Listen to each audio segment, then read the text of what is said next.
दुनिया भर में इन दिनों एक बीमारी की बहुत चर्चा हो रही है। आपके घर में अगर कोई बच्चा है और वो किसी भी काम में अटेंशन नहीं दे पाता, जल्द गुस्सा हो जाता है, हर बात पर रिएक्ट करता है, उसे फोकस करने में परेशानी होती है, तो हो सकता है कि वो ADHD यानी कि attention deficit hyper activity disorder से ग्रसित हो। इस बीमारी से आलिया भट्ट भी अछूती नहीं रही और हाल ही में उन्होंने एक इंटरव्यू में इसका खुलासा किया। आखिर क्या है ADHD, इसके लक्षण क्या हैं, इस बीमारी का इलाज क्या है, इस पर आज हम चर्चा करेंगे। क्यों ये समझना ज़रूरी है, इस बीमारी के बारे में आपको जानकारी रखना, ये भी आपको समझाएंगे विस्तार से खास मेहमानों के साथ। मेरा नाम है दीपक डोभाल। एक छोटे से स्टोरी के बाद हम लौट रहे हैं मेहमानों के साथ।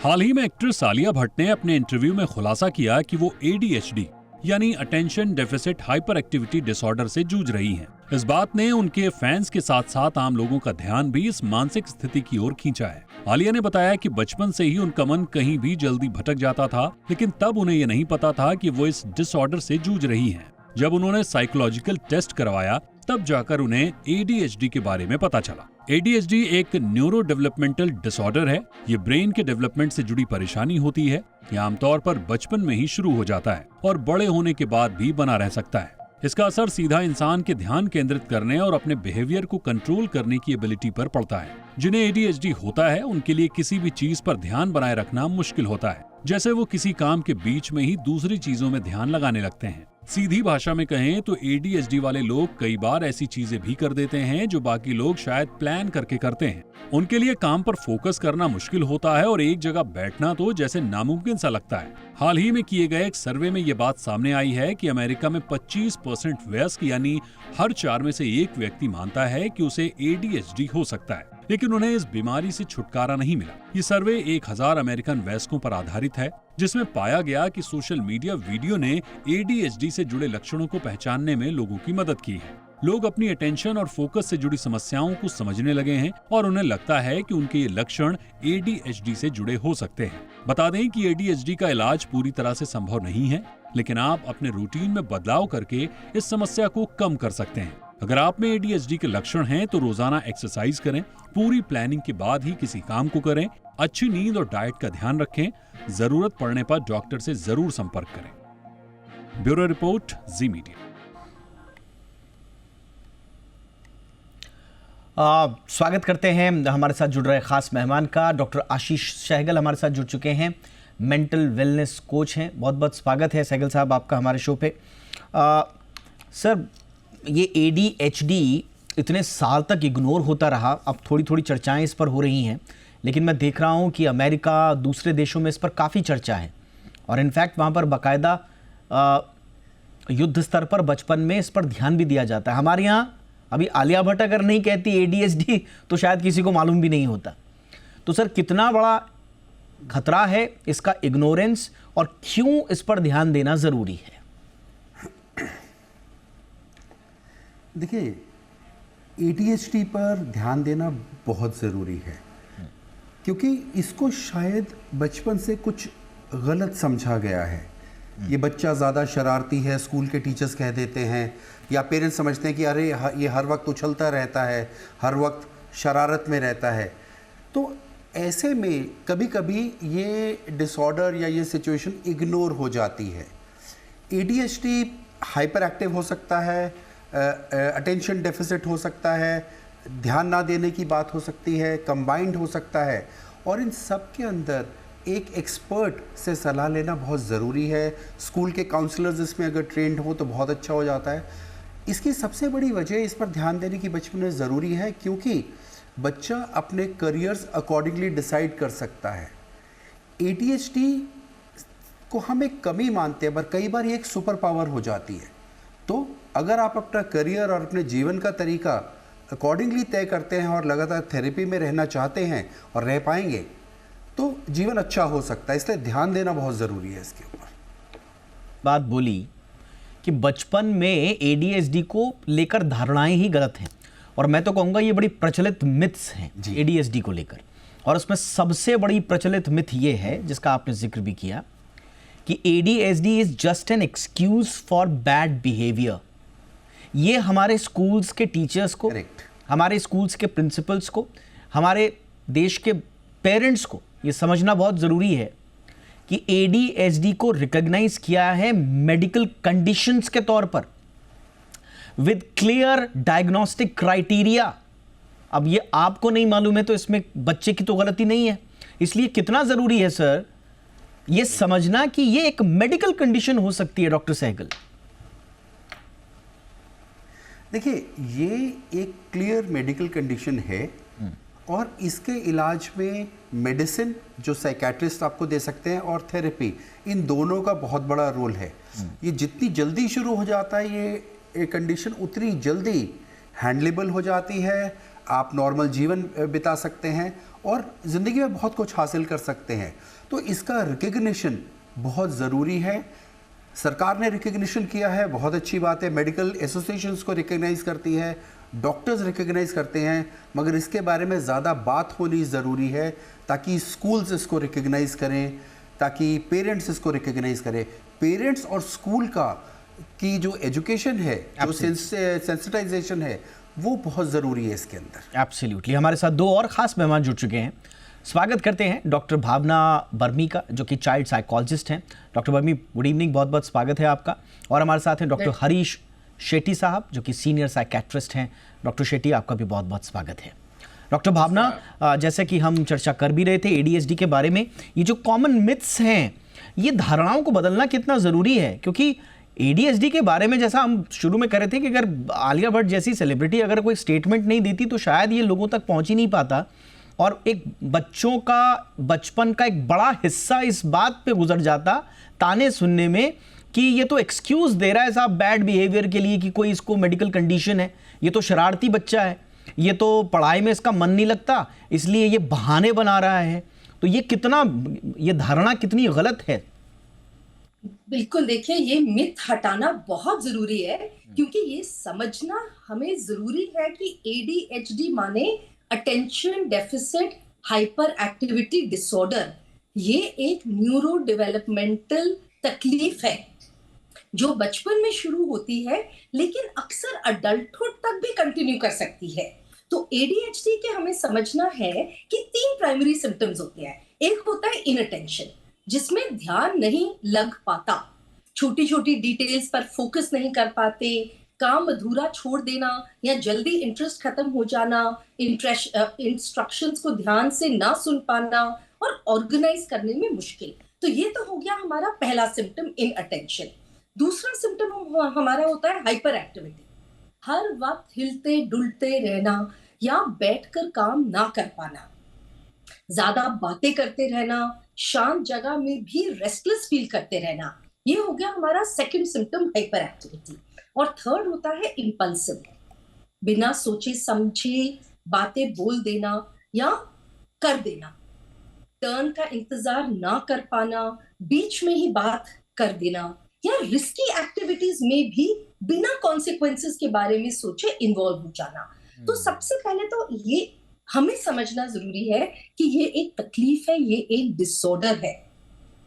ADHD के कॉजेस पूरी तरह से क्लियर नहीं है, लेकिन ये मिथ कि ये सिर्फ बच्चों की शैतानी है, गलत है। ये समझना कि ये एक जेनेटिक फैक्टर्स और ब्रेन फंक्शन अबनॉर्मैलिटीज की वजह से हो रहा है, हम सबको सहूलियत देगा इसको मैनेज करने के लिए। Absolutely ma'am, absolutely. Doctor Shetty, ये इग्नोर करना ADHD को, क्योंकि इसकी प्रबल संभावनाएं हैं, अगर ADHD के बारे में अगर जानकारी ही नहीं होगी तो स्वाभाविक रूप से हम बच्चों को ये डांटते रहेंगे कि साहब ये तो बस बहाने बना रहा है, बड़ा शरारती है। लेकिन रिसर्च बताती हैं कि अगर इसको इग्नोर किया जाता रहा, जैसे आलिया भट्ट ने बड़े खुल के अपनी बात कही, लेकिन इस तरह के बच्चे, रिसर्च बताती हैं कि एकेडमिक अंडर अचीवमेंट भी उनका हो सकता है आगे चलकर। मैं रिसर्च कुछ पढ़ रहा हूं जो बता रही है कि 30 to 50% of children with untreated ADHD में एक्सपीरियंस एकेडमिक डिलेज और ड्रॉप आउट फ्रॉम स्कूल। तो ये कितना इंपॉर्टेंट है सर ये समझना कि आज आप जिस चीज को मिसडायग्नोस या गलत उसकी धारणा बनाकर चल रहे हैं वो आगे जाके बच्चे का फ्यूचर तक खराब कर सकती है।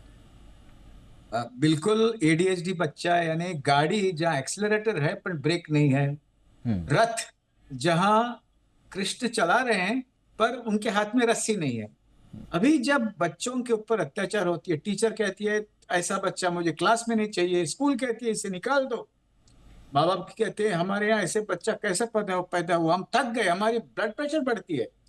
और उन्हें ये नहीं पता है कि जैसे साइकोलॉजिस्ट ने कहा वो ब्रेन का तकलीफ है, कभी कभी बर्थ इंजरीज से भी होता है, प्रेगनेंसी के बर्थ इंजरीज में कभी कभी इन्फेक्शन से भी होता है, कभी कभी वो फोर्सेप्स या वैक्यूम यूज करते हैं उस समय भी होता है। तो यदि ऐसा है तो इमीडिएटली उसे डॉक्टर के पास ले जाना चाहिए। परंतु सामाजिक कॉम्प्लिकेशन ऐसा है कि लोग उन्हें बर्थडे पार्टीज पर नहीं बुलाते हैं, उनकी मार्क्स कम हो जाती है इसलिए उदास होते हैं, उन्हें ही पता नहीं ऐसे मार्क्स कम क्यों होती है, उदास हो जाते हैं। लोग उन्हें अवॉइड करते हैं। कई फैमिलीज में उन्हें ब्लैक शिप ऐसे बताते हैं, ऐसे हमारे घर में बच्चा क्यों पैदा हुआ ऐसे बताते हैं। उसके साथ साथ में उदासीनता होती है और वो एक्सक्लूड किया जाता है, जिससे उसका इंटरेस्ट कम हो जाती है पढ़ाई में। वो कहता है मैं स्कूल नहीं जाऊंगा, और वो कहता है मैं कुछ न कुछ पक्का और कुछ करूंगा। जब बच्चों की इंटरेस्ट कम होती है, उदासीनता होती है, तब ही और she tries to be the bad boy of the class. Absolutely. और bad boy of the class के चक्कर में और एडीएचडी के चक्कर में पनिशमेंट्स भी बहुत मिलती है, माँ बाप बहुत मारते हैं, कुछ स्कूलों में शिक्षक भी बहुत उन्हें मारते हैं।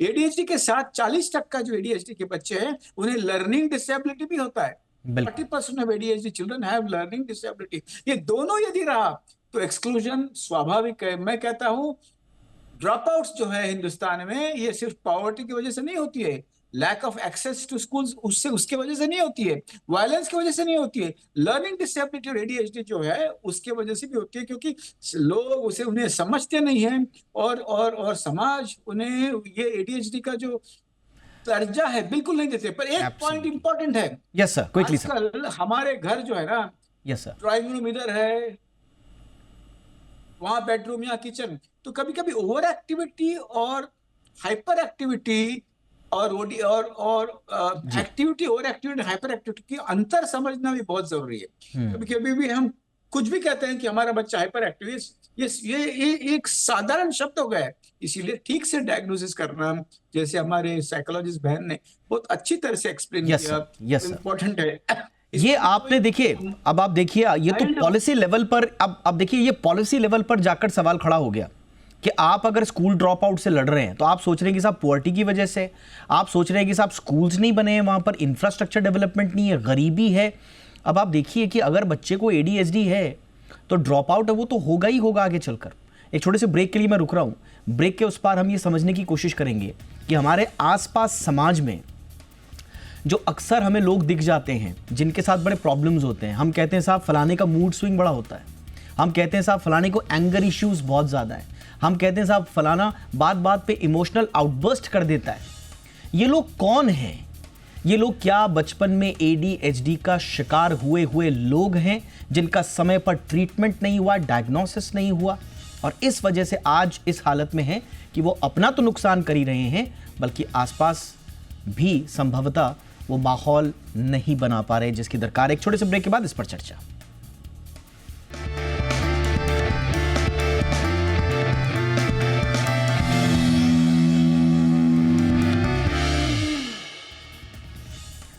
सो ADHD, इस पर पूरी दुनिया में चर्चा हो रही है। हम थोड़ा इस मामले में भाग्यशाली नहीं हैं कि हमारे देश में एक सेलिब्रिटी आलिया भट्ट ने कुछ दिनों पहले जिक्र किया, तब जाके हमारी आंख खुल रही है। लेकिन पूरी दुनिया में इस पर न सिर्फ चर्चा हो रही है बल्कि अटेंशन भी दिया जा रहा है। इनफैक्ट कई देशों में तो पॉलिसी इंटरवेंशंस भी हो रहे हैं, लेकिन हमारे यहाँ इसको लेकर ज्यादा जागरूकता नहीं है। अलबत्ता मिथ्स बहुत हैं, बच्चों को ये डांट डपट कर चुप करा दिया जाता है कि आप बहाने बना रहे हो, लेकिन क्या पता कि वो एडीएचडी का शिकार हो। इसी पर आज हम कर रहे हैं चर्चा। डॉक्टर सहगल, सवाल यह है कि हमारे आसपास, जिसको मैं कह रहा था कि हमारे आसपास जो लोग आजकल एंगर इश्यूज लिए हुए हैं और हम बड़े अनकंफर्टेबल हो जाते हैं उनके साथ, हम क्या सोसाइटी, समाज, परिवार सब अनकंफर्टेबल हो जाते हैं। ये समझना जरूरी है कि हो सकता है कि ये वही बच्चा रहा हो जिसका एडीएचडी इग्नोर कर दिया गया और आज इसको फ्रेंडशिप में, सोशल इंटरेक्शंस में दिक्कतें आ रही हैं। ये सीख देता है कि बच्चों पर ध्यान देना जरूरी है डॉक्टर सहगल? जी बिल्कुल। काफ़ी चांसेस हैं कि जिन अडल्ट्स के साथ हम अच्छी तरह इंटरेक्ट नहीं कर पाते हैं, कभी उनको गुस्सा आता है, कभी वो इम्पल्सिव हो जाते हैं, वो किसी ना किसी मेंटल चैलेंज से या इमोशनल चैलेंज से गुजरे हैं। वो ADHD भी हो सकता है, वो और कुछ भी हो सकता है, वो सोशली इनएक्टिव लोग हो सकते हैं, एंटी सोशल पर्सनैलिटी टाइप हो सकता है, बहुत सारी चैलेंजेस हैं। ADHD एक प्रोमिनेंट चैलेंज है, एक बहुत ज़रूरी चैलेंज है। और हाँ, जब भी हम अपने आसपास देखते हैं उन अडल्ट्स को जिनका ध्यान शायद एक जगह पर नहीं लगता, या बहुत जल्दी से डिसीजन लेना चाहते हैं, बहुत लंबे टाइम पर फोकस नहीं कर पाते, या इनअटेंटिव रहते हैं, उनमें ऐसा हो सकता है कि अनट्रीटेड ADHD हो। लेकिन इसका मतलब ये बिल्कुल भी नहीं है कि वो ट्रीट नहीं हो सकता। हाँ, उसको मैनेज करने के बहुत सारे तरीके हैं, दवाई है, थेरेपी है, NLP के अंदर बहुत सारे सॉल्यूशंस हैं इसके बारे में। तो एडल्ट्स को निराश होने की यहाँ ज़रूरत नहीं है। पर हाँ, ये आप सही कह रहे हैं बिल्कुल कि हो सकता है बचपन में, स्कूल में, कॉलेज में उनको इग्नोर किया हो। मैं एक और बात कहना चाहता हूँ कि ऐसा नहीं है कि ADHD दुनिया में बहुत पहले डिस्कवर हो गया। कुछ 1902 के आसपास पहली बार दुनिया में इसकी बात होनी शुरू की, लेकिन अगले 80 साल तक कुछ खास नहीं हुआ, और उसके बाद कुछ होना शुरू हुआ। हम अभी भी अगर इसको एक पहल लें एक पॉलिसी के लेवल पर, और इसको मेंटल वेलनेस के साथ जोड़ें, इसकी अवेयरनेस बढ़ाएं, इसके बारे में सेमिनार्स करें, चर्चा करें, तो ये समस्या को आराम से काबू पाया जा सकता है। एब्सोल्युटली सर, मैं समस्या के समाधान पर अब आऊंगा, और मैं इसलिए समस्या के समाधान पर आऊंगा कि समस्या को तो हम समझना अब शुरू कर चुके हैं, और ये हर लेवल पर इस समस्या पर बात करना बहुत ज़रूरी है। लेकिन देखिए कितना बड़ा रिस्क है। मैं एक रिपोर्ट पढ़ रहा था, journal of American academy of child and adolescent psychiatry. ये हाईलाइट करती है कि 25 से 40% जितने भी एडोलसेंट्स हैं विद ADHD, इनमें higher risk of developing addiction problems if not managed early, यानी कि आगे जाकर सब्सटेंस अब्यूज, नशे का शिकार भी ये बच्चे हो सकते हैं अगर ADHD को ट्रीट नहीं किया। यानी कि स्कूल ड्रॉप आउट, यानी कि नशे का शिकार, यानी कि सामाजिक रूप से कटे हुए, यानी कि लो सेल्फ एस्टीम, ये सारे के सारे नेगेटिव ट्रेड्स सिर्फ एक प्रॉब्लम को इग्नोर करने की वजह से हो रहे हैं। डॉक्टर भावना बर्मी, अब समाधान क्या है, ट्रीटमेंट क्या हो? क्या ये बिहेवियरल ट्रीटमेंट है, मेडिकल इंटरवेंशंस हो, क्या हो मैम, कैसे इसका इलाज करें? देखो, बहुत जरूरी है इसको होलिस्टिकली ट्रीट करना। मेडिकल इंटरवेंशन के साथ, साइको सोशल इंटरवेंशन के साथ, पेरेंटल गाइडेंस के साथ, क्लासरूम इंटरवेंशन, अगर हम एक होलिस्टिक अप्रोच से चलेंगे तो इसका समाधान ज्यादा आसान हो जाएगा। इनफैक्ट बहुत गाइडलाइंस होती हैं कि पेरेंट्स से ही हमारी ये इंटरवेंशन शुरू हो।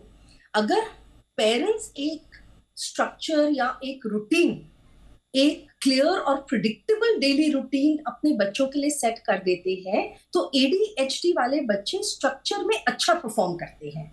जैसे किस समय उनको उठना है, कब उनको खाना खाना है, कब उनका होमवर्क है, कब उनका क्लास में जाने का समय है, कब उनका बेड टाइम का शेड्यूल है। अगर क्लियर इंस्ट्रक्शंस के साथ दिया जाए तो उनके लिए आसान हो जाता है। दूसरी चीज, अगर बच्चे इन चीजों को फॉलो करें तो एक पॉजिटिव रीइंफोर्समेंट बच्चों को दी जाए। जब भी बच्चा अच्छा बिहेवियर शो करता है, उनको प्रेज करो और रिवॉर्ड दो। इसको हम कहते हैं पॉजिटिव रीइंफोर्समेंट।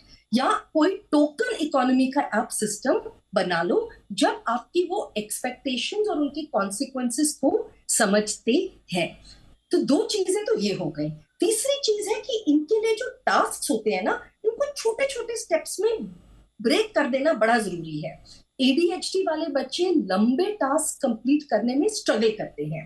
टास्क को छोटे मैनेजेबल स्टेप्स में जब हम डिवाइड कर देते हैं, उनको शॉर्ट ब्रेक्स देकर काम हम उनका आसान कर देते हैं। इसके साथ साथ हमें उनके लिए एक